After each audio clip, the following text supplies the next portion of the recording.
喺演唱會入面受傷嘅舞蹈員到底係自僱定係受僱？喺意外之後一直都未有答案。每當睇到呢個類型嘅 topic， 我都想用一個柔和啲嘅音樂去平靜翻我自己嘅心情，去講翻呢個舞蹈行業存在咗好耐嘅問題。事緣係最近我哋好開心接到一個新年嘅邀請，想叫一班小朋友大概6、7個左右，喺農曆年初5去就近嘅一間屋苑嘅私人會所進行2首歌嘅跳舞表演。佢哋都預咗budget俾我哋嘅，大概係3000港幣左右。聽到呢度，大家都可能以為又有得玩，又可以賺錢咁筍嘅。但事實上，我第一個反應就係問佢哋肯唔肯定係想要咩歲數組別嘅小朋友去表演。佢哋即時答我小學生左右，因為覺得呢個歲數嘅表演者得意啲。聽到呢度，基本嘅要求我哋都知道，我就同佢哋解釋，因為喺勞工法例保護之下，15歲以下兒童係唔可以受僱去進行表演。如果你想我哋去做呢個演出，我哋會首先問下小朋友嘅意願，想唔想去玩。佢時間配合到又想去玩嘅話，我哋就唔可以收錢。而有關嘅演出構成一啲交通上面嘅支出，最重要係活動嘅保險。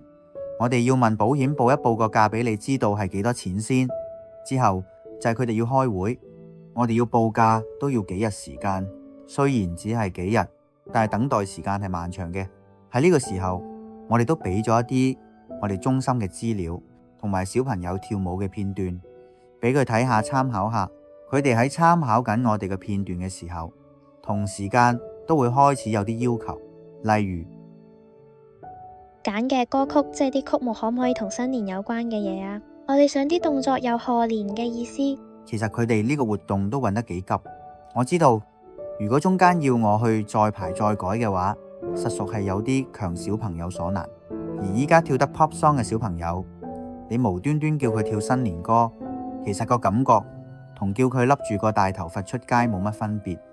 但係做嘢就係做嘢，我都盡量控制住我自己個脾氣，同埋揾咗幾段片同佢解釋。我知道同行有啲人真係為咗賺呢樣錢去叫啲小朋友去做商業表演，佢哋有機會可以提供到呢類型嘅服務，例如雀仔媽媽佢哋間學習中心。但係佢哋嘅形式會唔會好似我哋咁樣做，又會唔會買保險，我就真係唔知啦。有口話人都要有口話返自己，我哋都要實際啲。如果喺自己可以做嘅範圍之內，我哋可以做啲咩改善？就係喺跳完舞之後，教小朋友去講返一啲適宜嘅賀年說話。去完場，我反問返佢哋，咁樣唔係仲有意思啲咩？佢哋嘅反應同回覆就係沉默咗。聽到呢度，大家都可能估到結果㗎啦，就係佢哋放棄咗今次嘅邀請，而係差唔多同一日嘅時間，保險嘅報價都出咗啦，亦都冇乜意外嘅，同以往一樣。活動嘅第三者責任保險唔包括舞蹈演出嘅表演者嘅。係啊，你冇聽錯，我都冇打錯，表演者係唔包㗎。點解我會知道？因為以前搞咁多次文娛中心嘅表演，佢哋要求我哋提供嘅活動第三者責任保險一早就已經係咁嘅。不過佢哋都照批照接受。要證據咩？我當然都有嘅。好似我哋由2014年開始申請舞蹈匯演，啱啱出嚟做嘢，跟足佢哋啲規矩。佢要買咩保險就買咩保險，佢要同勞工處申請兒童表演通知書，我哋就去申請。冇經驗㗎，當時睇到個銀碼，每位保1000萬，以為好多，咁就一定掂啦。但魔鬼喺細節冇睇到嘅就係一啲唔包嘅項目，喺第3項就顯示咗唔包括咗演員、歌手同埋跳舞嘅人等等。之後隨機抽嚟睇下2016年同2018年都冇變過，中間嘅過程就唔講啦。直至到我上一刻講緊嘅2026年最新嘅保險內容，到而家依然都仲係咁。所以由2018年開始，我哋喺文娛中心要求嘅保險以外，我哋都另外加咗一份活動嘅 Group PA， 全名叫 Group Personal Accident 嘅額外保險。呢份保單通常最少係活動第三者責任保險嘅4至5倍價錢。雖然份保單嘅保障可以覆蓋到包括演出者，但係佢個保額就出奇可憐咁少。咁但係點解咁貴又保得咁少都要買嘅？咁樣買同唔買都冇乜意思。個原因就係要睇你點睇個後果啦。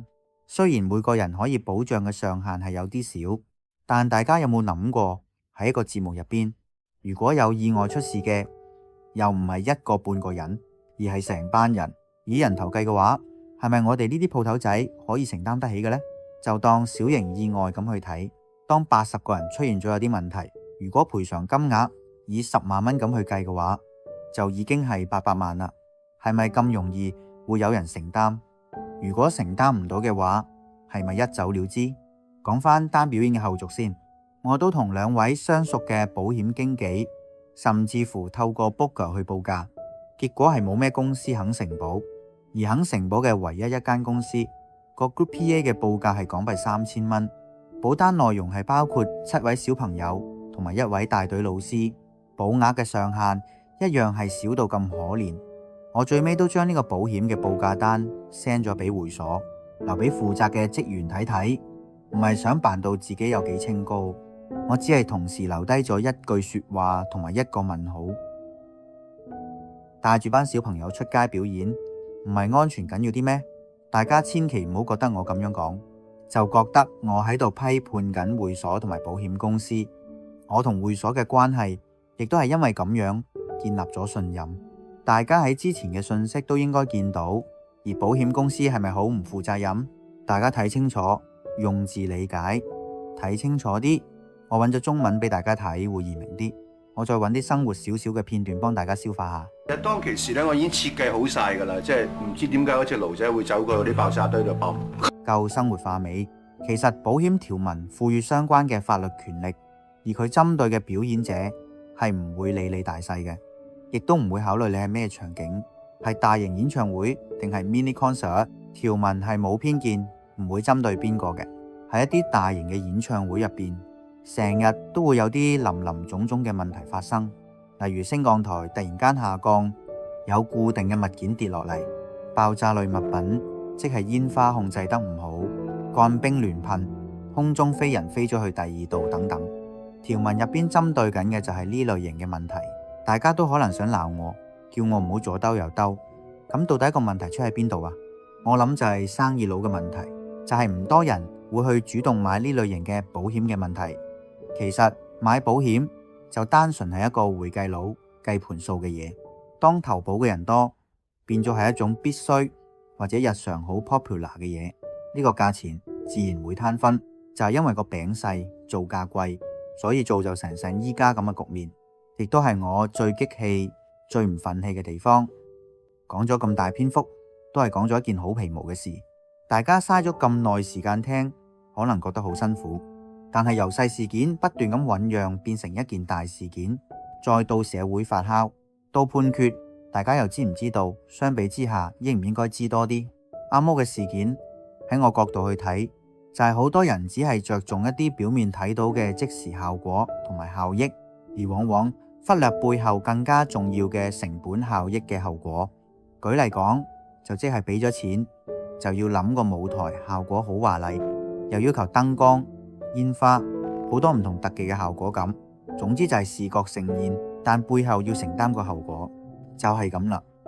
2022年11月，政府公布成份嘅調查報告嘅時候，勞工及福利局局長孫玉菡咁樣講：根據所手頭上掌握嘅證據呢，我哋顯示咗相關嘅舞蹈員呢係以僱員嘅身份參與演出嘅。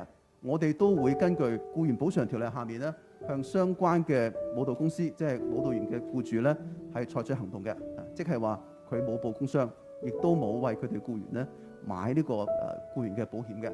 2023年1月，武館被控冇為僱員買保險，冇喺指定時間內向勞工處通報意外，冇確保僱員喺彩排同埋表演嘅時候嘅安全。武館承認5項控罪，被罰款132000蚊。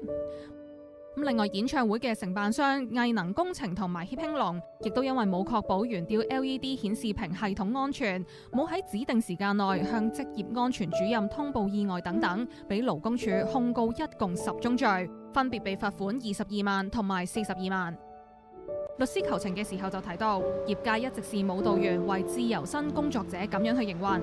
武館當時係想舞蹈員有合約保障，所以先至挺身而出簽約，但係就冇諗過會變成僱傭關係。如果以自己個人名義去扮演法律或者正義超人，只係針對你自己話自己啱嘅，其實我唔係好介意。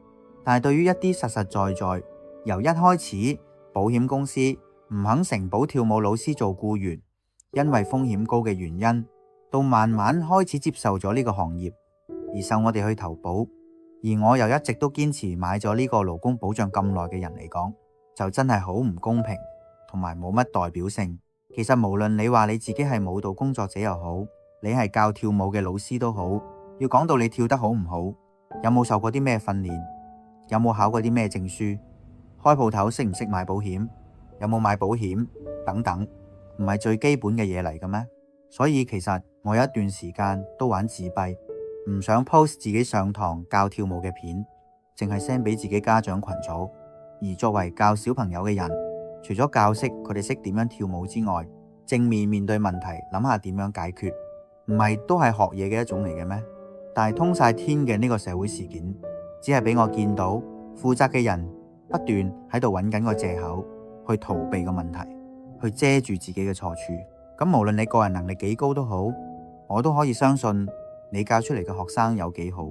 世代唔同咗，資訊都流通咗，我相信即使你唔相信目前嘅環境都好，但係都要相信我哋嘅將來，相信我自己教到出嚟嘅小朋友，為自己吶喊，為未來發聲。